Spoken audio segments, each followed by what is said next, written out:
Oh, good. Okay, well, good. So we'll get started here, and we'll start off as we usually do with our land acknowledgement. I'm actually, because we have some folks from Southern Alberta, I'm actually going to do the Southern Alberta land acknowledgement, Lethbridge area land acknowledgement today. So we acknowledge Treaty 7 territory, the traditional and ancestral territory of the Blackfoot Confederacy, Kainai, Piikani, Siksika, as well as the Tsuut'ina Nation and Stoney Nakoda First Nation. We acknowledge that this territory is home to the Métis Nation of Alberta, Region 3, within the historical Northwest Métis homeland. We acknowledge the many First Nations, Métis, and Inuit who have lived in and cared for these lands for generations. We're grateful for the traditional knowledge keepers and elders who are still with us today and those who have gone before us. We seek to build respectful and harmonious relationships with these nations and all people to encourage mutual understanding and honor the authentic history of North America and Canada, its original people, and the story of the creation of this country that has historically been missing. We make this acknowledgement as an act of reconciliation and gratitude to those whose territory we reside on or are visiting. Okay, so we'll start off too with the greetings. So, Sensei, welcome. Dave, welcome. Lauren, welcome. Grayson, welcome. Anne, welcome. Jenna, welcome. And Randall, welcome. So this will be our second Dharma talk for Rocky Mountain Zen. So I just wanted to make a few announcements before we get started. So next week, so this Sunday and next Tuesday, there isn't any organized Zazen or Dharma talk or Dharma discussion. I'm heading on a jet plane, or at least a Dash 8 plane, to Victoria for a few days. So celebrate my first anniversary. So that's so I'm gonzo from here. So but you'll be pleased to know, for those of you in the Lethbridge area, it isn't on the website yet for Nika Yuko. I'm hoping it will be soon. Club Zen will start at the Garden on August the 9th at 9 a.m. And yeah, so info will be on the Nika Yuko Japanese Garden website. And I'll of course I'll post something to the Rocky Mountain Zen website and the Facebook page as well. So that is coming. And then starting August 10th, I guess I should say probably August 8th for Club Zen. It's whatever the Sunday is. Sorry, I think I had the wrong day there. 8th for Club Zen, the Sunday morning at 9 a.m. at the Garden. So I am told when I was down there this last week that they had already received inquiries from people I'd never heard of before that were interested in Club Zen in Lethbridge. So we will see.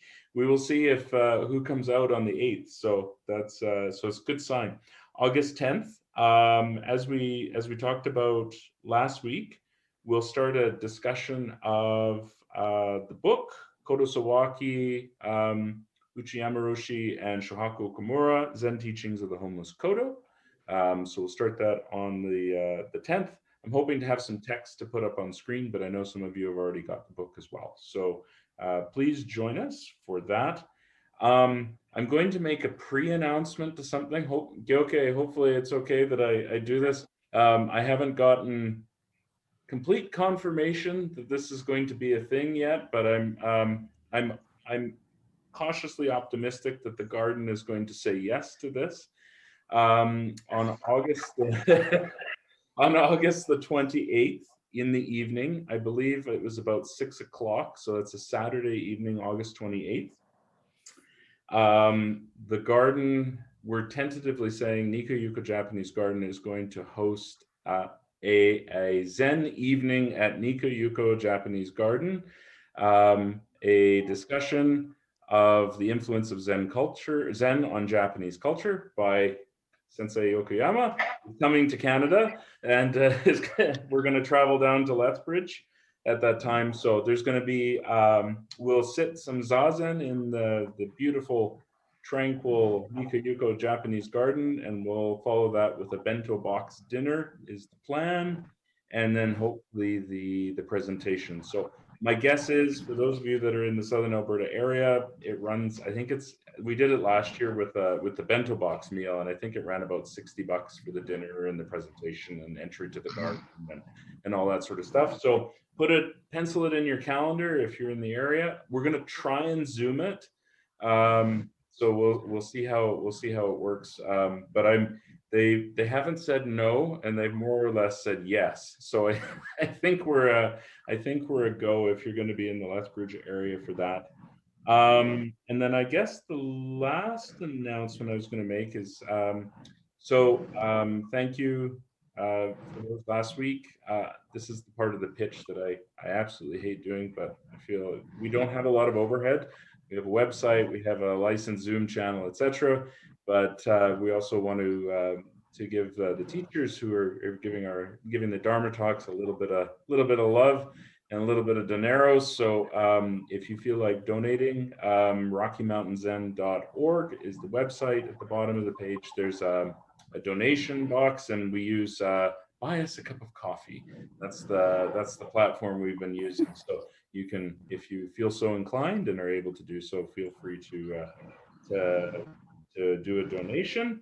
And that's the end of that spiel. So without further ado, it is with great pleasure that I introduce Dave Cuomo. I'm going to read your Angel City Zen bio, Dave. So. Oh God. So Dave is helped found and serves as the resident caretaker for Angel City Zen Center, Los Angeles. He's been practicing Zen since 2007 and was originally with the Nashville Zen Center under the tutelage of Sensei Michael Elliston. In 2015, he moved to Los Angeles to attend the University of the West's Buddhist Chaplaincy MDiv program and joined Doga Sangha Los Angeles. He was ordained by Brad Warner from the lineage of Wudo-Wafo Nishijima, and Dave was ordained a priest in 2017. And before taking on Buddhism full-time, Dave was one half of the folk punk duo Chicken Little, and former chef and owner of the Bella Nashville Pizzeria and Bakery. So thank you very much for joining us this evening, Dave, and over to you. Thank you, Aaron. Wait, let's start with, can I send out my own link? Because I have an opening Dharma verse. Oh, yes. Which we should do together, but all with our mics off, right? So everybody mute yourselves. And then I will lead the chant, but unfortunately satellites can't do it in time. So all together, no less together. Everybody got the link there? And click on you see opening Dharma verse.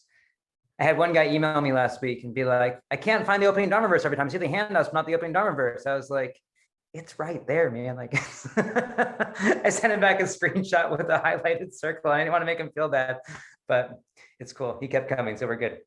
All right, here we go. Opening Dharma verse. An unsurpassed, penetrating and perfect Dharma is rarely met with, even in 100,000 million kalpas.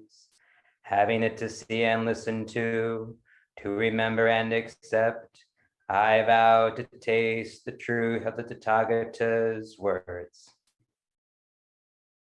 All right, there's an opening Dharma verse. Okay, so what am I talking about? I'm not entirely sure. That's the problem. I did prepare. I did do some homework for this. I got readings for you.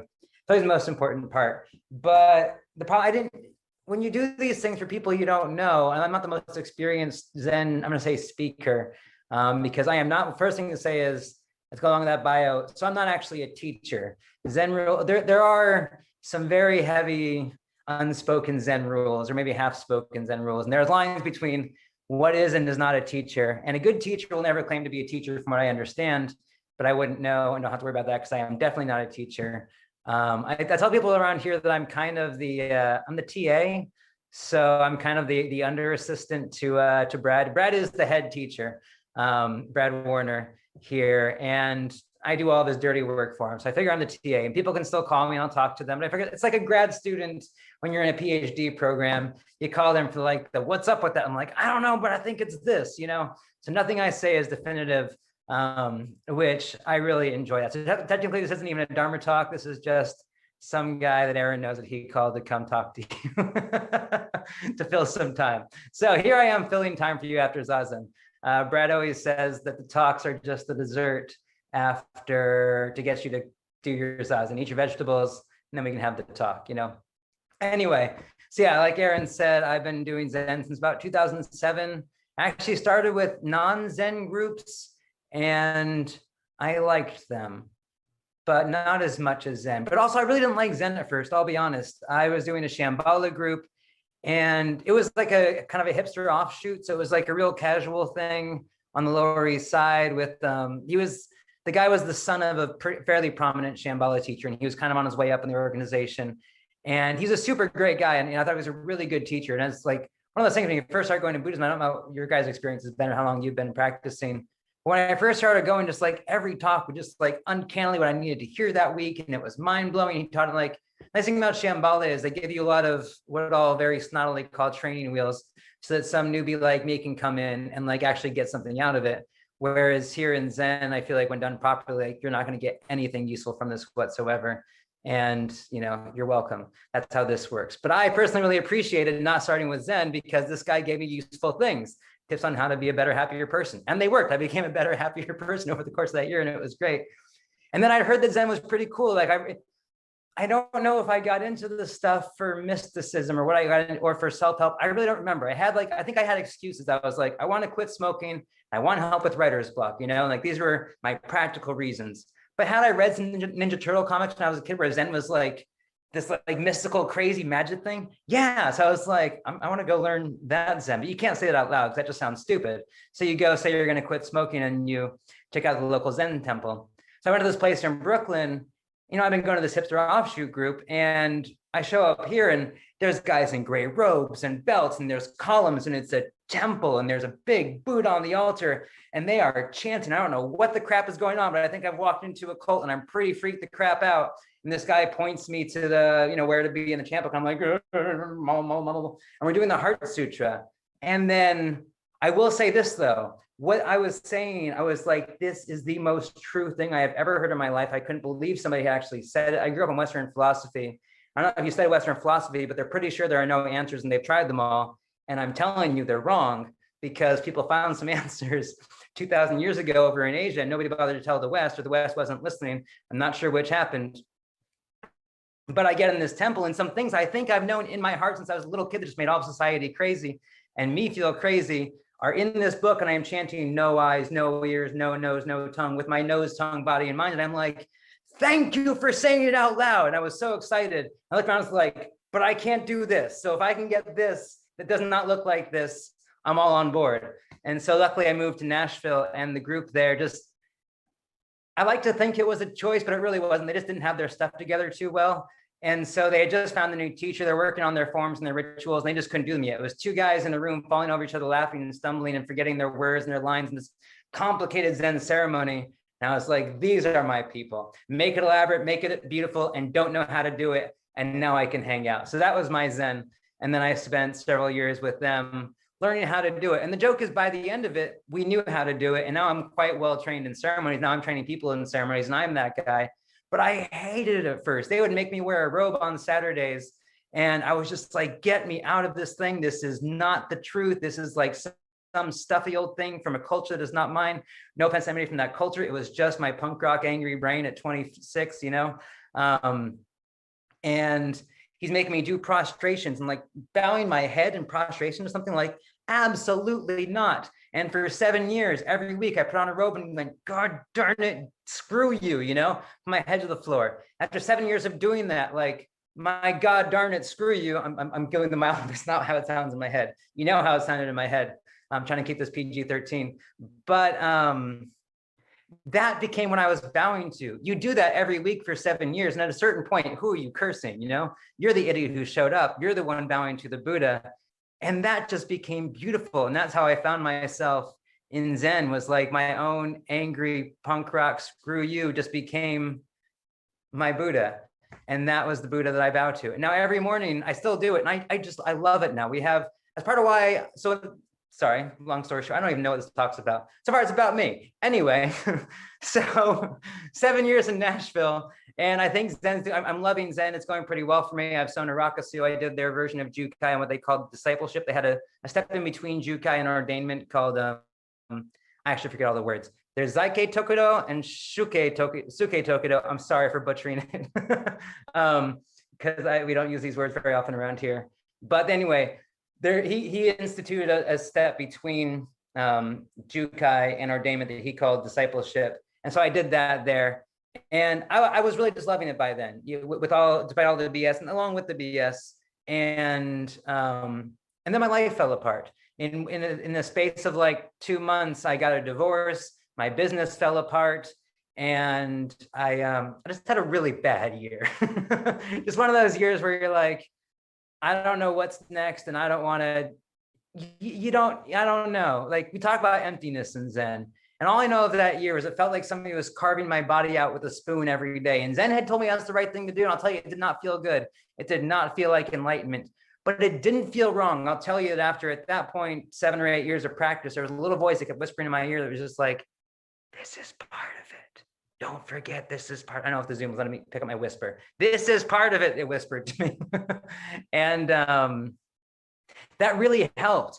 And it's one of those years where just like all of your illusions of, so I guess I still get choked up talking about it in a good way. All of your illusions of yourself. Because I thought Zen was actually helping me. I think it actually did. Like trying to run a wood-fired pizza oven. We might not even get to the text. I'm so sorry. I'm just talking about myself. These are my stories. Trying to run a wood-fired pizza oven is a hard thing to do. It's 900 degrees. This pizza cooks in 90 seconds. If you let it sit for more than this long on the bottom of the thing, the whole bottom burns and you ruin the whole thing. You have to stretch it to like less than 2 millimeters thin, which means it really can't, everything has to be perfect. And I have made probably a perfect pizza like 4 or 5 times in my life, which is saying a lot because like there's a lot that goes into making them. You have to have your dough just right, your flame is just right, like the right amount of top heat curling over the dome to the right amount of stone heat, which means you have to have the right size wood cut, dry to just the right amount. And to get all of these things perfect in one moment was my constant everyday thing. I'll tell you, a practice of mindfulness, or whatever you want to call this, we don't use that word here, dirty word here, but it's a good word, it's useful. We're stupid about that. Anyway, it can make you better at things like that. You just learn to pay attention and kind of drop yourself and pay attention. Anyway, I thought I'd gotten pretty good at things. And sometimes I could even understand people better and I could forgive myself or forgive people better. I could listen and communicate and I could know when to say and when not to say. And I was getting a little bit cocky. And then all at once, all of your illusions crumble. Not to say those things weren't true, but they weren't what I wanted them to be and didn't mean what I wanted them to mean. They didn't mean that I could run the idealistic, hippie, anarchist sense of a business that I really hoped that I could. It didn't mean that the people around me were going to live up to my expectations of them and my expectations of myself, that my relationship was up to what I hoped it was. In fact, all of those things were so far from the truth. And then I reacted so badly that I can't blame anybody because I think I was the worst of all of us that in the lead up to that. And so just everything crumbles and you're like, well, what now? And Zen always told me, this is it too. So I was like, well, I guess this is it too. And I didn't know. And then I was at the bakery one night and I was sleeping on the dish pit floor because I didn't have time to go home in between my shifts because it's the bakery hours, right? And so I'm like catching a few hours sleep in between when the oven has to kick on at midnight. The oven was broken, so I had to like wake up and like check the oven and get back to sleep on the dish pit floor and then get back to work at 3 in the morning. This is my life. And I'm reading Brad Warner's blog where he's like, I'm going to start a Zen center in Los Angeles. And I'm reading about it. I've been reading Brad Warner for years. And I was like, if there is any way that I could trade this to go do that, man, count me in. And then not a week later, a guy shows up to the pizzeria. It's one of those moments in life. It's like being discovered in music.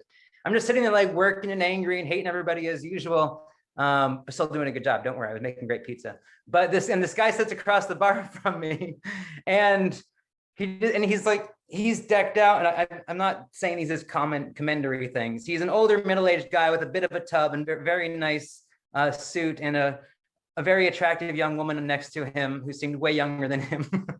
And he just looks at me when she gets up and goes to the bathroom and goes, I've been watching you. It's like, what is that? He's like, we should work together. And I was like, who are you? And it turns out he's kind of like a producer for restaurants. He makes deals happen. And he was talking about wanting to open me an actual, it was a kind of a stand, a food stand. And he's like, well, I want to open you a restaurant. We could do things. Here's how you do things. I looked at him for a few minutes and I was like, well, what if I just sold you my restaurants and left? Can I do that instead? It's like, yeah, we can do that. It's like, sweet. And so I got this guy to teach me capitalism, and he taught me capitalism. And I realized that these things, I had two businesses, and all I knew of business was that I worked 80 to 100 hours a week and I didn't get paid. That's why I knew about being a business owner, because nobody really trained me on about being a business owner meant. And he taught me that these things I've been working on for years were worth money. I didn't know you could sell them and leave for cash. So I could trade my life of working too much for no money for a life of not working with a big pile of money. So I did that. And that took a year to pull off. And I don't want to tell my finances. I hope this is useful. And came out here to kind of like starting Zen. I knew Brad well, and I know what I'm kind of alluding to Zen stuff here. Like, you don't call yourself a teacher for a reason when you're a teacher. Some people do. Actually, it's really good that some people do. But there's a lot of training in not thinking of yourself in those terms. Like in the Diamond Sutra, it's like the teacher does not teach. The Bodhisattva does not see a Bodhisattva. You know, if you see the Buddha, kill the Buddha. Like, we don't, if you do these things, you kill them. You know, you kill the heart of it by trying to make it the thing you want it to be. Anyway, so Brad's pretty good about that to an extreme, about those ideas of like, and so I knew, like, if I sold my businesses to move out here to like come join his Zen center, that's going to freak out Brad Warner. So I did not do that. I found a grad school to become for chaplaincy that happened to be here, which was just the truth. And I made a plan to go into military chaplaincy, which just happened to leave me in Los Angeles for 3 years without having to work. While Brad happened to be starting the center, I just kind of hung out to see if the center would happen. I kept being like, hey, Brad, how's that center? Hey, Brad, how's that center for a year? And then one day he called me out to dinner and goes, so that center, I think exactly how he said it. Our group isn't really good at things. You seem to be good at getting things done. Can you do it? And I was like, what do you mean? He's like, can you just do a center? I was like, you don't know what that means, do you? He's like, no. It's like, got it. Yes, I can. I've done things. And so he kind of gave me a blank check to just do things. And every once in a while, he'd be like, not that. I'd be like, oh, okay. And that was how we figured out what a center was. And then one night he stayed up too late and wrote a big angry tirade about what exactly a center is. And I was like, well, thank you, finally. After we had signed the lease and set it up, he sent me a 20-page tirade on what a center is and how the protocols work.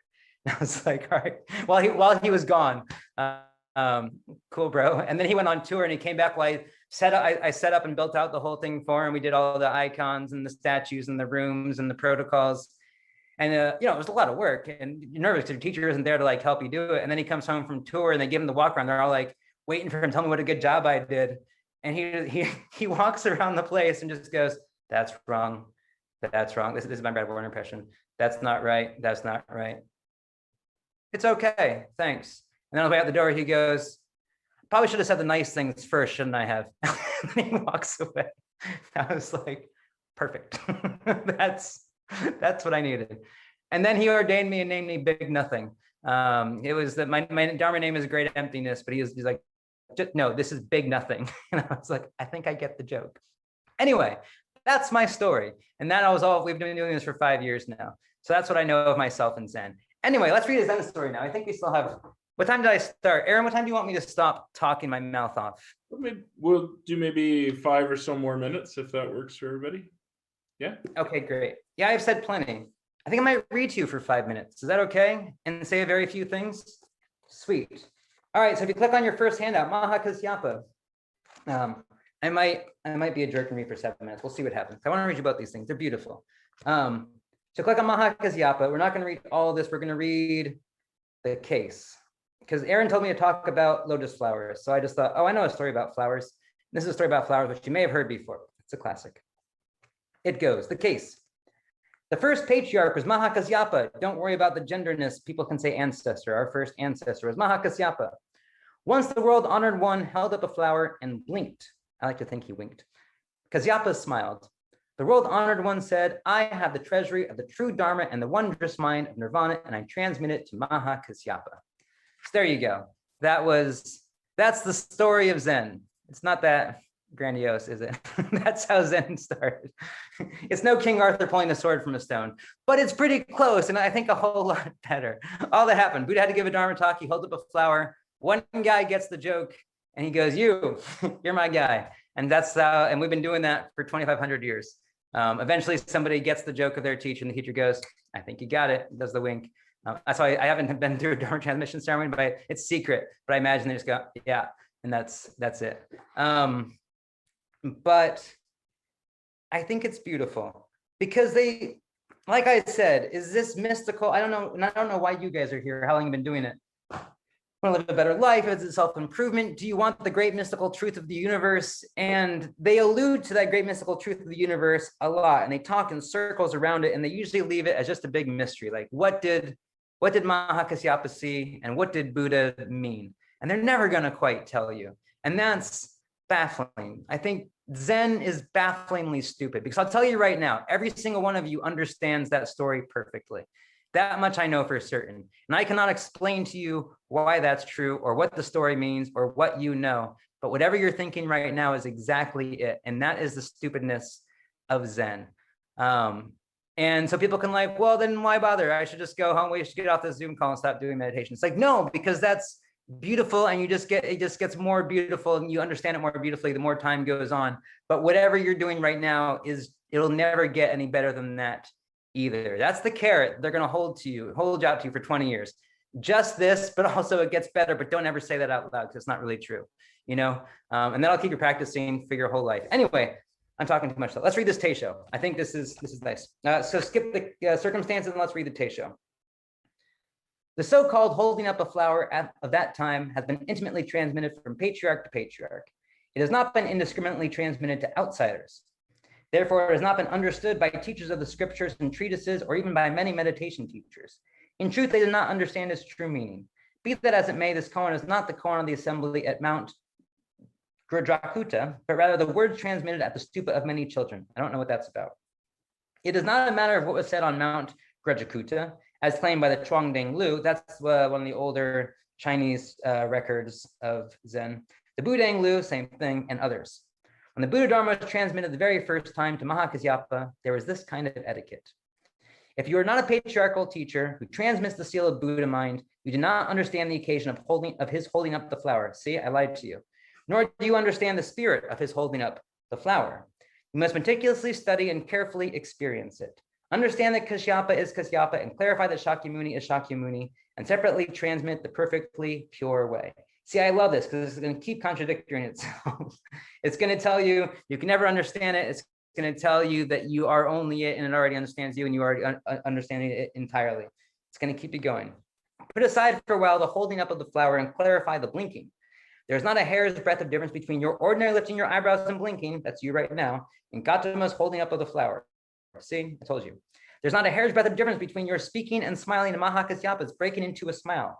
However, if you do not know who it was who raised his eyebrows and blinked, then Shakyamuni and Mahakasyapa are in India, and skin, flesh, bones, and marrow are within you. See, that's a cut down. It's saying if you leave all this stuff back in India as an ancient story of like great people doing great things, then you've lost it. If you just leave your bones and marrow in you, what a waste. You are everything. Why keep that to yourself? Like, let it go. Forget that you think you can understand this and just be this. So many flowers in your eyes, so much floating dust. You have not yet been liberated for countless eons, and for eons to come, you will be ruined. Poof. It's like the fire and brimstone of Zen. If only once you thoroughly know the Lord, then Mahakasyapa will be able to move his toes in your sandals. Don't you know that Gautama completely vanished when he raised his eyebrows and blinked, and that Kashyapa was enlightened when he smiled? Isn't it our own then? The treasury of the eye of the true Dharma has been completely transmitted to yourselves. Therefore, it cannot be called Kashyapa or Shakyamuni. See, it's not them. Never presenting this Dharma to others, never receive the Dharma from another. This is called the true law. In order to indicate that, the Buddha held up a flower and showed that it was unchanging. Kashyapa smiled to show that it was eternal. In this way, Kashyapa and Shakyamuni and Mahakasyapa became acquainted, and their life pulses intermingled. Perfectly pure, complete understanding is not involved with the ordinary discriminating mind. So Mahakasyapa sat in meditation and cut out the root of thought. He entered Mount Kukudupada, where he awaits the future appearance of Maitreya. That's the Buddha to be. Even now, Mahakasyapa has not entered nirvana. This part is important. Monks, that's you today. Don't worry about it. If you intimately study the way and investigate carefully, not only is Mahakasyapa not extinct, but Shakyamuni abides eternally. This is very good poetry. Don't worry about the mysticalness. Therefore, the wondrous mind of nirvana, which has been directly indicated and intimately transmitted before you were born, has burgeoned and spread everywhere from antiquity to the present. Monks do not yearn for the antiquity of 2,000 years ago. You just urgently practice the way today. Kashyapa has not yet entered Mount Kukudapada, but can appear in Japan and the USA. Shakyamuni's fleshy body will be warm right now, and Kashyapa's smile will be new again. If you can reach this place, then you will be a successor to Kashyapa, and Kashyapa will receive the true law from you. Not only does it come down to you from the 7 past Buddhas, but you will be able to be the patriarchal teacher of the 7 Buddhas. Beginningless and endless, annihilating past and present, here is the abiding place of the entrusting of the treasury of the eye of the true Dharma. For this reason, Shakyamuni also received the transmission from Kashyapa, who dwells now in the heaven of the satisfied. And you also abide in the assembly of Mount Gurjakuta unchanging. Are you not familiar with the expression by Shakyamuni in the Lotus Sutra? I always abide on Mount Gurjakuta and other places, and at that time of the great confabulation at the end of the world, my land is peaceful and calm, filled with celestials and humans. Mount Gurjakuta is not the only abode of the Dharma. How could India, China, and Japan and the USA be excluded? And Canada, I'm so sorry, I keep saying USA, and Canada be excluded. The Tathagata's true Dharma is transmitted, and not so much as a hair of it is lost. If this is so, this assembly here must be the assembly of Mount Gurjakuta, and Mount Gurjakuta must be this assembly. You. On the basis of your diligence or lack of diligence, the Buddha either appears or does not appear. Today also, if you practice the way incessantly and master it in detail, the Venerable Shakyamuni will instantly appear. It is only because you have not clarified the self that Venerable Shakyamuni entered nirvana in ancient times. Since you are children of the Buddha, why do you kill the Buddha? Therefore, you must practice the way at once and encounter your compassionate father promptly. Daily, the old fellow Shakyamuni and you walk about, stand in this place, sit and lie down together, and you have words together without even a moment of separation. If in this life you do not become acquainted with the old fellow, then you will become thoroughly undutiful. Since you are the Buddha's children, then if you are undutiful, not even the hands of 1,000 Buddhas will help. Jesus. Today, this descendant of Daijo Monastery, Keizan successor of Tetsu Gikai, the first abbot of Daijo Monastery, would like to say a few humble words to point to this principle. Do you want to hear them? Yes, Dave, we do. Cool. Know that in a remote place in a cloud-covered valley, there is still a sacred pine that passes the chill of the ages. Okay, so flowers, and I decided to read that, and then I read this, and I'll tell you, I love it. It's just like doing ceremonies when I started this stuff. I love it now, but if I had heard that 10 years ago, I would have hated that, and I still kind of hate it. Well, I love what he's doing. I'm so sorry. I'm not trying to denigrate Dharma. Like I'm a big fan. I'm reading it for a reason, saying this for a reason, but he's doing a lot of things. He's telling you that you're not doing good enough, and he's exhorting you to do better. And this is particularly this guy. Keizan Jokin is the guy who made, from what I understand, made Soto Zen big in Japan, as they say. Dogen was kind of the founder of the Zen that we know from Japan. And then 2 generations later, Keizan's the one who blew it up. Dogen had like maybe 12 followers out in the woods, and Keizan's like, let's get big. I always say he's the Green Day of Zen. You know, the Ramones do a good thing, and then Green Day blows it up. And so that's what he did. And you can see how those are some fiery, inspiring speeches, and he is not wrong at all. Like, your practice does keep Buddhism alive, and that is beautiful. But question from young angry Dave: can you kill Buddhism? No, you cannot kill Buddhism, and you're not practicing is not a sin. There's nothing wrong with you being quote unquote lazy. In fact, if you don't want to sit Zazen, the best way to want to sit Zazen again is don't sit Zazen for 2 weeks. I only say that because if you pay attention, you will sit Zazen again. If you've been doing Zazen for any length of time and you know what happens and you stop sitting Zazen, I guarantee you, well, this doesn't happen to everybody. I don't get it though. Whenever I stop, I go crazy again. I'm not all there right now. You know what I mean? Like, this is as good as it gets. So when it goes below this, it gets weird, man. And so I always recommend, I don't say this anymore. And it could be time and place. Like, I rather tell people, like, screw up and pay attention, and I'll see you back here and let's discuss. Because the best way to the right path is to do the wrong path full-heartedly and be like, oh God, that hurts. And then you'll never do it again. Don't take my word for it. Go figure it out. You know what I'm talking about. You're all older than me, or have lived long enough to know how this works. So anyway, I'm going to shut up now. We're not going to read Dogen, but read that Dogen piece. It's beautiful. And you'll be glad you did. All right. Aaron, what happens now? Thank you very much. That's awesome. Thanks, Dave. Any questions or comments for Dave? We have a few minutes left, so raise your hand on the Zoom if you have anything you want to ask or anything you want to say.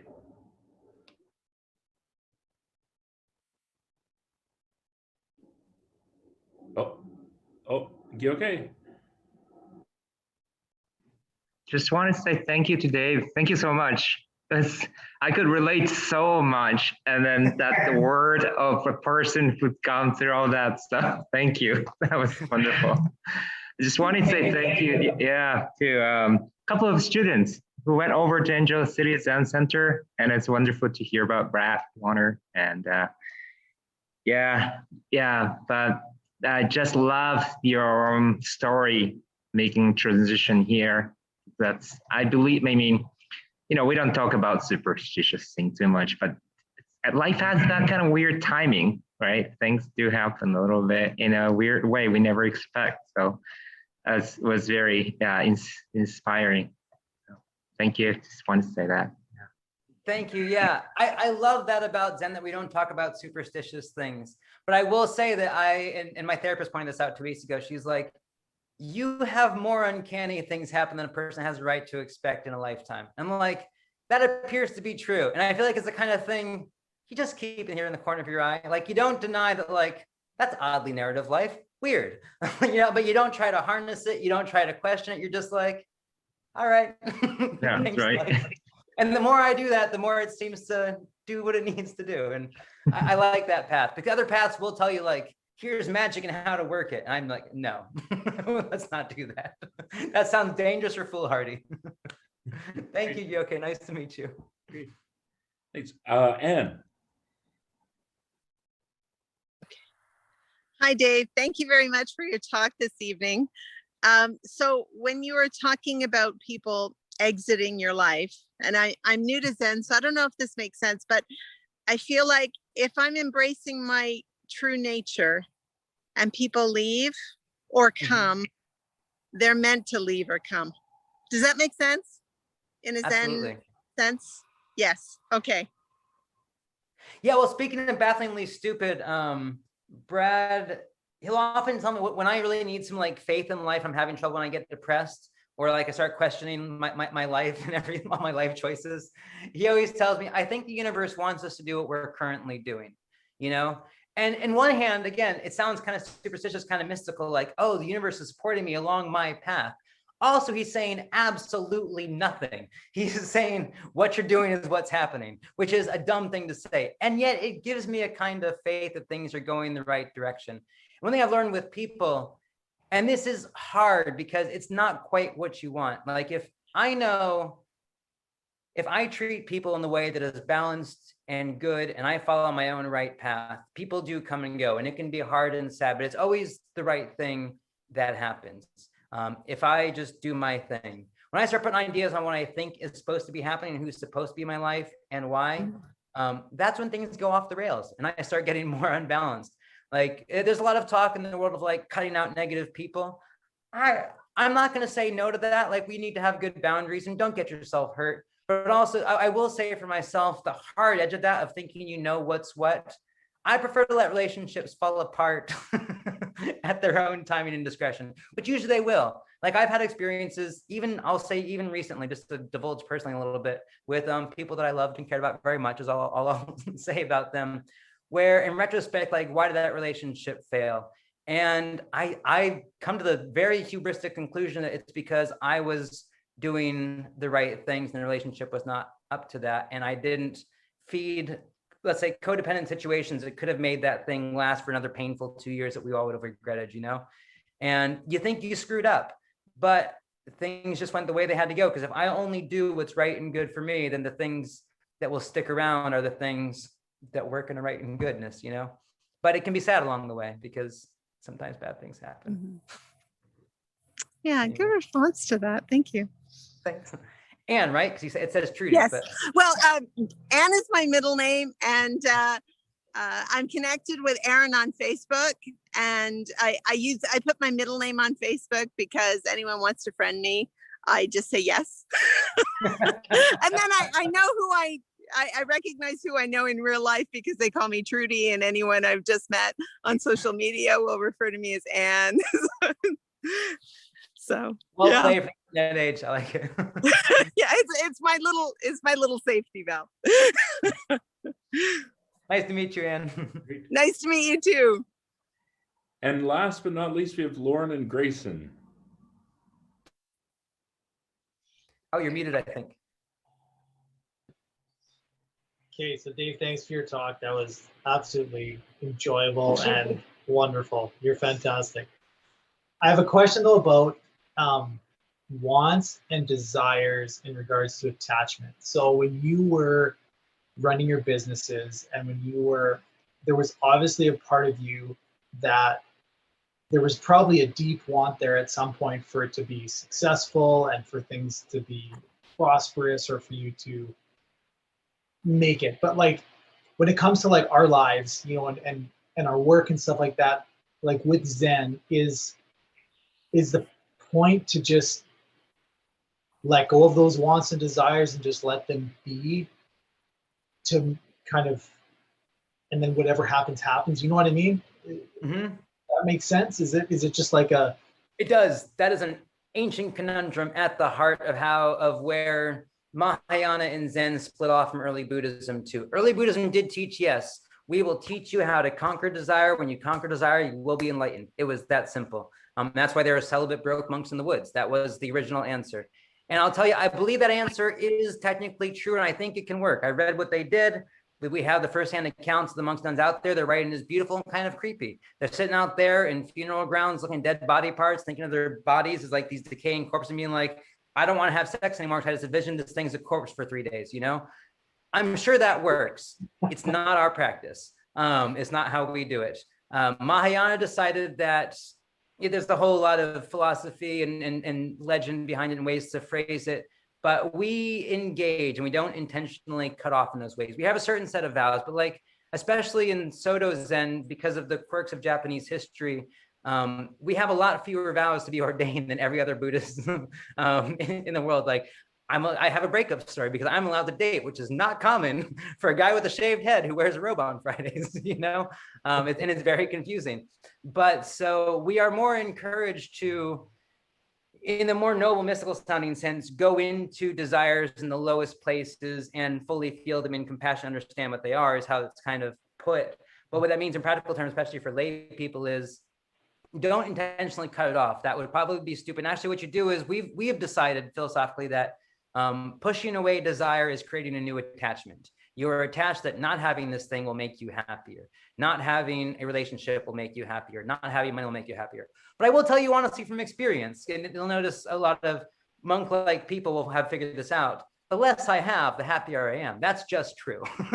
Like I've had things, my family wasn't broke when I was young, and they have more things now than they used to. And the more stuff they have, the more stressed they are to keep it, you know? And so it's a pretty, every culture learns this lesson eventually, that stuff equals stress. So that's part of it, but also you got to know your limits. Like some people don't need it. Some people have meditated so much they can sleep under the stars every night and beg for their breakfast and eat once a day, and they're very, very happy, and that's great. That might not be where you're at. You might want a roof and a comfortable bed, you know? And so I think it's about finding your own limits. And like I would say with the relationships or anything, my advice is always do whatever you're going to do and just pay attention, and you will very quickly know what works and does not work for you, you know? We're all about the middle way. And you're going to have to find the middle way. Means figure it out for yourself in the most polite terms possible. And what I like about Zen is their instruction was never to, at least as far as I was taught it, never to have somebody else tell me what to cut out.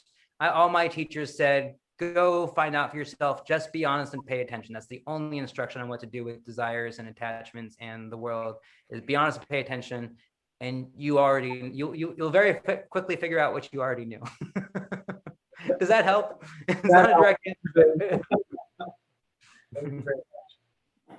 Great. Well, thank you very much, everybody. Thank you very much, Dave, for a great talk. Would you mind leading us in the closing? Yes, and thank you for having me. It's delightful to get to talk to new people, and thank you. I had to mute yourselves so that the satellites don't screw up my rhythm. Here we go. May this merit extend universally to all, so that we together with all beings realize Buddha's way. All Buddhas, 10 directions, 3 times, all honored ones, bodhisattvas, mahasattvas, wisdom beyond wisdom, maha prajna paramita. And just thank you again for having me. This is great. Thanks for doing this. Much appreciated, Dave. And thanks very much, everybody, for joining us. And hopefully we'll see you on the 9th, either in person in Lethbridge at the Ninkayoko Japanese Garden, or we'll also be doing Zoom for that one as well. So I'll send a reminder on Facebook. So thanks again, everybody. Sorry for going over a little bit today, but it was a great cause. So there you go. It was. Sorry about that. Good night. We're good. Thank you. Thank Thank you. you. Bye,